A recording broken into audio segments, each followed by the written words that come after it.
Bleach 1000-Year Blood War, Cour 3, is hollow. And I'm beginning to think that no matter how hard I try, I will never see what most fans and YouTubers see in the Blood War. It doesn't matter how hype I am for the next episode, or how badly I want it to be good. It just never will be. Cour 3 sucks, and the characters are still brain dead.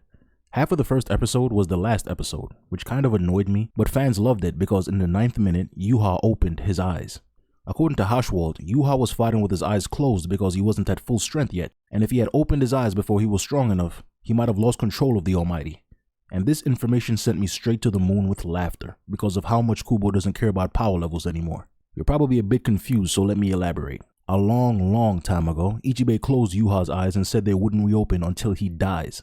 And on specified amount of time after his Almighty was sealed, Yuha invaded the Soul Society with his army, but was defeated and killed by Yamamoto and Sasakibe. And this is where everything completely falls apart. After Yuha was killed, he had to wait 900 years to regain his pulse, 90 years to regain his mind, and 9 years to regain his strength. Yuha started the war before he had regained his strength and chose not to use the Almighty because he thought he wasn't yet strong enough to control it. But why? Why did Yuha think he was strong enough to 1v1 Ichibei and strong enough to steal Zanka no Tachi, but not strong enough to control the Almighty? Over the course of Cour 1 and 2, Yuha absorbed over a dozen Stern Ritters, and he still didn't think he was strong enough. Which really drives home just how much stronger Yuha thought he was before he died. But how? How could Yuha have been that powerful and still lose the first war? How could Sasakibe even get through his Blute? How could anyone get through his Blute? With that kind of insane power difference, Yuha should have been able to defeat Yamamoto, no problem. But whatever. After Yuha gets his powers and Script back, he kills Ichibei, then goes up to kill the Soul King. Team Ichigo arrives to stop him, but Yuha says he knew Ichigo would get there, and that he knew Ichibei would revive himself because his almighty eyes are just that awesome. So naturally I was thinking, okay, cool, just kill Ichigo and his friends, then destroy the 3 worlds right now. But then I caught myself. Yuha can't do that. That would make sense. So instead he closes his eyes, gets beat up by Ichigo, then opens his eyes again, and shows off how super awesome and cool his almighty is. Yuha explains his script to Ichigo and starts kicking his ass. He tells Ichigo how hopeless fighting is because the Almighty is simply unbeatable. And for some reason, the most notorious Bankai spammer in all of Bleach, Ichigo Kurosaki, refuses to use Bankai or even Halify. Instead, he just lets himself get beat up by Yuha over and over again. He constantly goes on about how he's going to stop Yuha and save the worlds, but no Bankai. He just does nothing. Ichigo eventually sees that the Soul King was already stabbed by Yuha, and for some reason he rushes over to him to pull the sword out. I'm not sure why Ichigo thought that was a good idea, but Yuha releases the spiritual pressure that was in his sword and makes Ichigo cut the Soul King in half.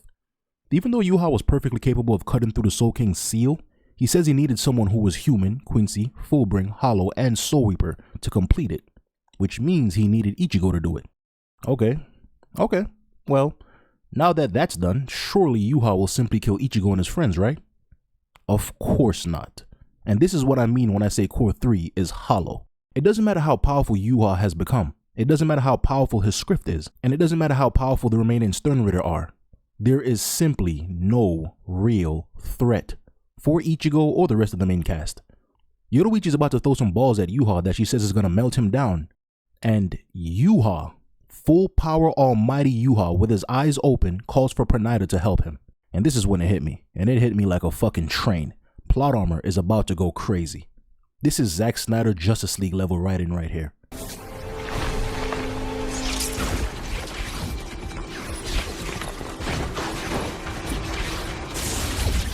No! Pranita twists Yoruichi's arm instead of her neck, and Yuha hit her with a literal Iron Man tier non-lethal energy blast instead of just killing her. It's just so fucking exhausting. It's called 1000-Year Blood War, but never before have I seen a war that's so much bark and so little bite. Everything negative in Bleach is at an all-time high. Stupid characters and nonsensical decisions? Check. Random out-of-nowhere power-ups and abilities? Check. An unbearable, excruciating amount of exposition where enemies explain their abilities to each other? Check, check, and check. It's all just shit. I said it before and I'll say it again. The only thing the Blood War has going for it is its production quality. Things like animation, voice acting, and soundtrack. And to be honest with you, the soundtrack was starting to get repetitive by the end of Cour 2, and the animation isn't always that impressive.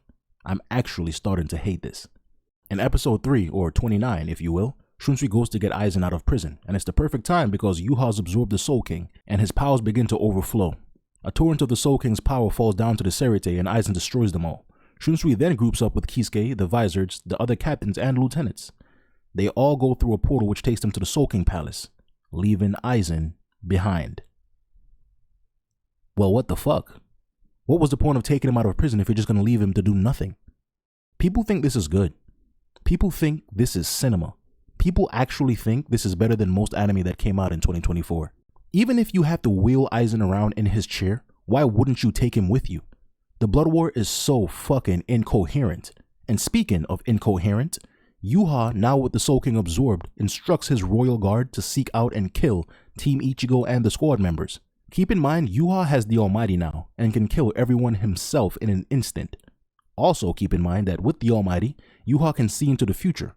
So unless for some fucking reason he closed his eyes again, he should already know they all fail, and still he sends them out.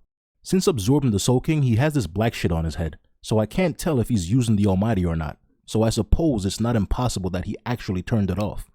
And for those of you who aren't 100% certain on what the Almighty is or does, there is a title card with information on it. Even though Yuha himself explains his own power in-universe multiple times, I was actually curious about what Kubo or whoever wrote this had to say about the Almighty.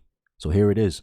According to Google Translate, and I quote, "The Almighty is omniscience and omnipotence, the ability of Yuha's holy letter A. It allows him to see into the entire future, and when activated, multiple pupils appear in his eyeballs. Yuha considers his eyes, when their powers is manifested, to be proof of being a true Quincy. And he can know everything he sees, and take and give away the power he knows. There is no room for understanding or countermeasures to intervene." End quote. People think this is good. People think this is cinema. People think this is peak. There's 4 big fights that take place after Yuha becomes Soul King. The first is Renji versus Uryu, which was actually pretty good, and of course Uryu isn't a bad guy, so he doesn't kill Renji. The next is Mayuri versus Pernida, which I absolutely hated. As I said before, there is no real threat to the main cast. So Pernida can't just twist off Kenpachi's head. He has to twist his arm like he did Yoruichi. Pernida also can't use his telekinetic powers like he did against Squad Zero, and he definitely can't use Volsterndish and Sklave Rai. He's essentially neutered so Mayuri and his sex robot can beat him. Elsewhere, Lee Baro has eyes on Shunsui's group, but remember what I said, no real threat. So, the big game hunter suddenly can't identify big game. He had the drop on Shunsui, Shinji, Soifon, Byakuya, and Kisuke, but instead he shoots Shuhei, Marechio, Kione, Sentaro, and Isane. Obviously, this is because Lee can't actually kill the more important characters. So it doesn't matter if Kisuke is a special threat, it doesn't matter if Shunsui is the new head captain whose Bankai is unknown, and it doesn't matter if there's other characters present who are far more significant.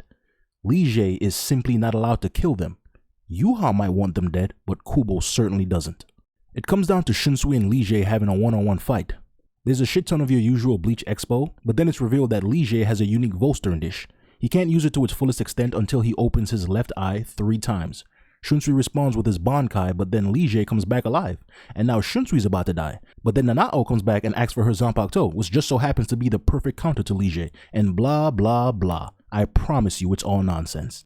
Shunsui even survives having 3 holes blown through his body, because if you remember, and I hate to sound like a broken record here, but there is no real threat.